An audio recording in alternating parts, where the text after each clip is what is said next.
0.89. So Yeah. which one It depends. Depends on what's most relevant for your business, because you're going to go after a group of keywords, not a keyword, or keyword phrase is a better way to put it. It's really not a keyword anymore. Nobody searches by one word, by the way, just so you all know. Nobody. So we all put in multiple words, and the trend is to longer phrases, what are called long tail keywords, which is just long phrases. The more specific, the better. So what you're actually looking for is the things that are the most specific for your business, that best fit your business. But not even that. Think of it this way. Let's just say you were selling bathroom vanities, right, and some other related products. It might be that you don't even want a keyword related to some of those products. Why? Because one product might sell for $29 on your website and make virtually no money for you, and the other product sells for $500 and you make $250, right? So what do you want to sell?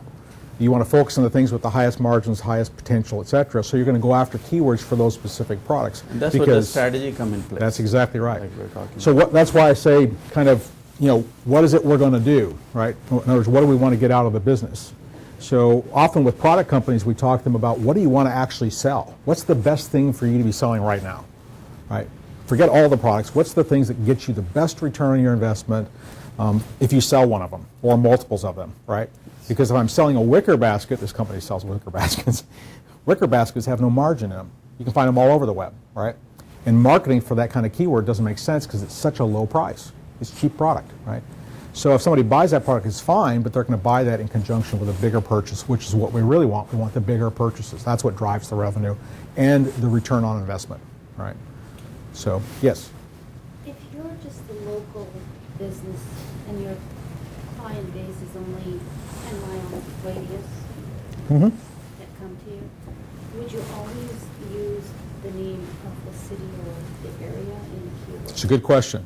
So she was asking, if you didn't hear it in the back, that if you're a local business and you have a relatively small customer radius, which almost all small businesses do, by the way, 5 to 7 miles is the general rule of thumb for most either retailers or service businesses in a particular market. It's not a very big radius for most of your customers. So you're going to focus on the area right around you, so to speak. Where you're located makes a difference to Google as far as when you market and your success in marketing. If you're in Irvine but you want to market in Huntington Beach, that's going to be tougher because you're based in Irvine and they know that.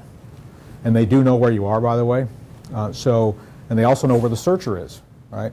So even if I take my laptop and I move around, they know where that IP address is, because I actually take my laptop to work in Tustin, but I live in South County, right? So when I'm in South County, I do the same search as I did in Tustin, I get a different result. Why? Because they know I'm in Aliso Viejo, right?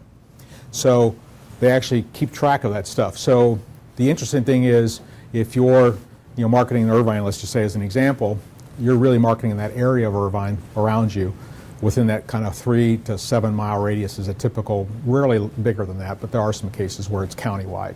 And it depends on your service, right? So if I'm an attorney, I might market a little bit wider, especially if I'm a specialist attorney, as an example. If I was an intellectual property attorney or something, I might market Orange County, even though I'm based in Irvine. But for most businesses, local market's best. You focus on the keywords for that local market, and keywords do vary by market, just so you know. People don't search the same everywhere in the country. Surprised? They don't. So even for something simple like a haircut, they don't search the same. They search different in Dallas-Fort Worth than they do here. Right? We've proven that. So they do. People do crazy things.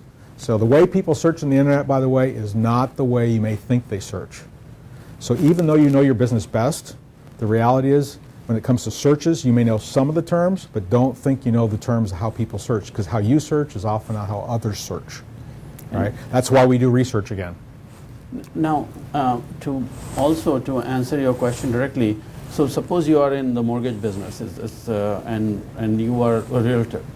So in Irvine, if you are based in Irvine, when in Irvine people are searching for a realtor, if you have done a good job, you will pop up. You don't need the Irvine number. Where it becomes important is, suppose I am in New York and I'm looking for a realtor in Irvine because I'm thinking about moving, then realtors in Irvine, on that term, you want to be found.